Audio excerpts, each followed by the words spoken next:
কথা ছিল এই টেকনাফ সদরে একটি মিনি স্টেডিয়াম হবে। সেটি কোন জায়গায় হবে সেটি নির্ধারণ করা না হলেও গত বছর কিংবা এর আগের বছর যে টুর্নামেন্ট হয়েছিল ঠিক সেই সময় যারা রাজনৈতিক ব্যক্তিবর্গ কিংবা জনপ্রতিনিধি ছিলেন তারা কথা দিয়েছিলেন এই মিঠাপানিরচর মাঠটাকে তারা মূলত মিনি স্টেডিয়ামে রূপান্তরিত করবেন কিংবা সংস্কার করবেন। তবে দীর্ঘ সময় পেরিয়ে গেলেও এখনো এই টেকনাফ সদরের মিঠাপানিরচর মাঠটি এখনো সংস্কার অবমুক্ত কিংবা মিনি স্টেডিয়ামে রূপ নেয়নি। সেই সময়কার কথা যদি একটু স্মরণ করতে চাই, এই মাঠটি মূলত ক্লাব 29 তারা এলাকার স্থানীয় যারা ফুটবল প্রেমী বা ফুটবলার ছিলেন বা ক্রীড়ামোদী ছিলেন তাদের জন্যই লক্ষাধিক টাকার উপরে খরচ করে এই মাঠটিকে সংস্কার কিংবা মাঠে পরিণত করেছিলেন। তারপর অনেক উদ্যোক্তা কিংবা জনপ্রতিনিধিদের ভার আশ্বাস পেলেও এই মাঠটি এখনো সংস্কার হয়নি।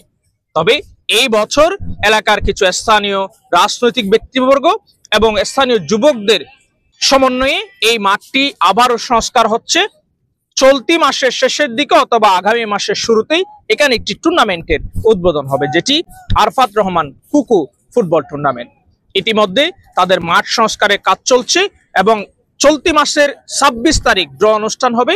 পরবর্তীতে আবহাওয়ার অবস্থা বুঝে তারা একটি সময় জানিয়ে দিবেন কখন হচ্ছে আসলে আরফাত রহমান কুকু ক্রীড়া সংসদের উদ্যোগে আয়োজিত এই টুর্নামেন্ট।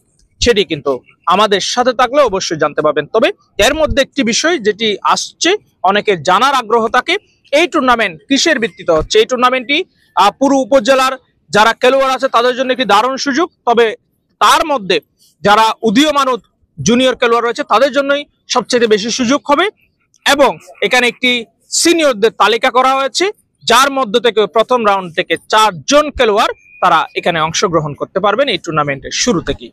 ততদিন পর্যন্ত আমাদের সাথে থাকতে হবে। এই মাঠে প্রত্যেক বছর আমরা একটা খেলা দিয়ে থাকি, এখন চলমান আছে এই খেলাটা। এই বছর আমরা নতুন আকারে নতুন আকারে এই খেলা করার জন্য আমরা বিশালভাবে একটা উদ্যোগ নিয়েছি। এই খেলার মাঠে আমরা আরফাত রহমান কুকু ক্রীড়া সংসদ আয়োজনে আমাদের খেলার আয়োজন হবে। এই খেলার মাঠে আমরা উপস্থিত থাকবেন উকিয়া টেকনাফের নয়নমণি 4 বারের এমপি হুইপ জননেতা শাহজাহান চৌধুরী। উদ্বোধনকালে উনি উপস্থিত থাকবেন। এই খেলা হবে বিশাল আকারে খেলা। এই খেলাতে অংশগ্রহণ করবে আমরা উপজেলা ভিত্তিক দিয়েছি, দ্বিতীয় ধাপে আমরা জেলা ভিত্তিক দিব। যদি খেলা যদি ভালো হয় আরো ভালো হয় সুনামের জন্য আরফাত রহমান কুকুর এই সুনাম অর্জন করার জন্য আমরা পুরো বাংলাদেশে দিয়ে দিব আশা রাখতেছি। খেলা শুরু হবে 26 তারিখ, ড্র হবে। তারপরে আমরা আলোচনার মাধ্যমে দিনটা ধার্য করে দিব, সবাইকে মিডিয়ার মাধ্যমে আমরা জানিয়ে দেব। এই মাঠটা রাইট বলতে আমরা এই মাঠে একটু কিছু ঘাটতি আছে, কিছু কাজকর্মের অভাব আছে। আমরা যতটুকু নিজের শ্রম দিয়া মেধা দিয়া এই নিজের আর্থিক দিয়া আমরা যতটুকু পেরেছি মোটামুটি করেছি। আর একটু কাজ আছে। যদি আমাদের যদি সরকার ক্ষমতায় আসে বা কেউ যদি সরকারি ভাবে যদি অনুমোদনটা দেয় আমরা খুশি হব, এ আশা রাখি। আমরা চাই যে মাঠটা উন্মুক্ত হোক। আমাদের খেলাধুলার জন্য মাঠটা উন্মুক্ত করে দিলে তো উপজেলা যারা দায়িত্বশীল আছে তাদেরকে অনুরোধ করতেছি যাতে এই মাঠটা উন্মুক্ত করে দেয়।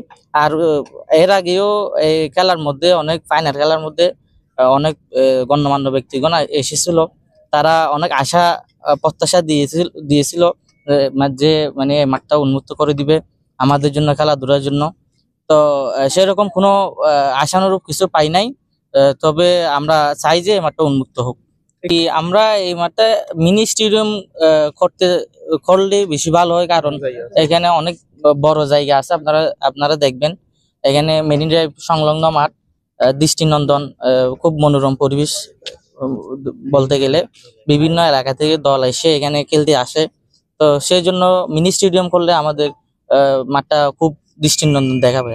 সবকিছু তো নিজেরা অর্থায়নে করতেছি, এখানে কারো অনুমোদন আমরা এখনো পাই নাই।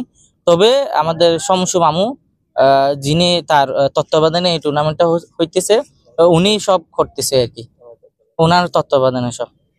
আমাদের এই টুর্নামেন্টের কিছু পলিসি বলতে গেলে আমরা একটা ইতিমধ্যে তালিকা প্রণয়ন করেছি, এখন পাবলিশ করিনি। আজকে এই মিডিয়ার মাধ্যমে আমরা পাবলিশ করব।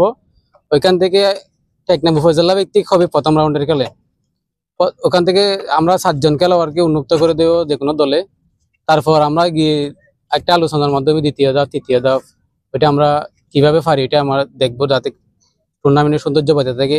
উপজেলা ভিত্তিক একটা আগে থেকে আমাদের আমরা যে মিঠা বানিয়াচং চ্যাম্পিয়ন কাপ করছিলাম, ওইখানে আমাদের একটা তালিকা ছিল। ওইখান থেকে আমরা কিছু সংযোজন করেছি আর কিছু বিয়োজন করেছি। মানে একটা ছোট্ট একটা তালিকা, যাতে এটা মফস্বল এলাকা, সবাই যাতে দল করতে পারে সুন্দরভাবে গোছালোভাবে। একটা আমাদের দলের মধ্যে যাতে ফেয়ার ফেলে থাকে, সবাই যাতে একটা সমানভাবে খেলতে পারে। প্রথম রাউন্ডের জন্য এটা আমরা প্রযোজ্যভাবে দেখেছি। প্রাথমিক লক্ষ্য হচ্ছে 32 দল। যদি 32 দল হয় ইনশাল্লাহ হবে, কারণ আমরা গতবার যেটা করছিলাম এখানে 32 দলের অধিক দল অংশগ্রহণ করেছিল। আরো এটা এবার কিন্তু 32 দলই আমাদের থাকবে যদি ইনশাল্লাহ হয়, না হলে সেটা আমরা 24, 16 এভাবে করবো ইনশাল্লাহ।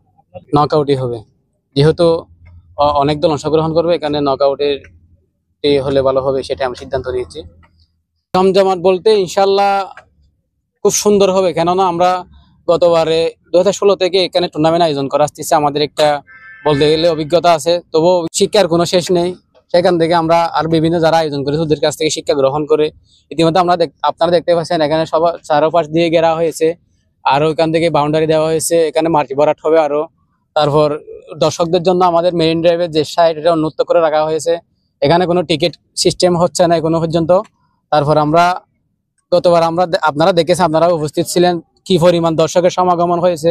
যেহেতু একটি মেরিন ড্রাইভ সংলগ্ন একটি মাঠ, পাশে রয়েছে বঙ্গোপসাগর, একটি দৃষ্টিনন্দন জায়গা, মানুষ বিকেলে যে আনন্দটা সেটা উপভোগ করতে আসতে চাইলে এখানে সবার জন্য একটি সুবর্ণ সুযোগ বলা যায়। 1 মাস দীর্ঘ দিন ব্যাপী এখানে খেলা অনুষ্ঠিত হবে, সবাই আনন্দ ভোগ করবে, এটাই হচ্ছে আমাদের প্রত্যাশা খেলা থেকে। পানির চড়া মাঠ থেকে জানাচ্ছিলাম নোমান হাশেমি, এলটিএস স্পোর্টস টেকনাফ।